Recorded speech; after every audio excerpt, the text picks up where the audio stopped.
2 3 4 5 6 7 8 9 10.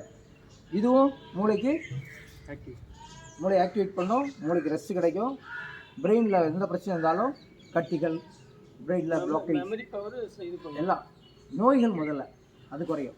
Memory power நம்ம இஷ்டம், மொத்த புத்தகத்தையும் படித்து மனப்பாடம் பண்ணலாம், இல்லை மறந்தும் போகலாம்.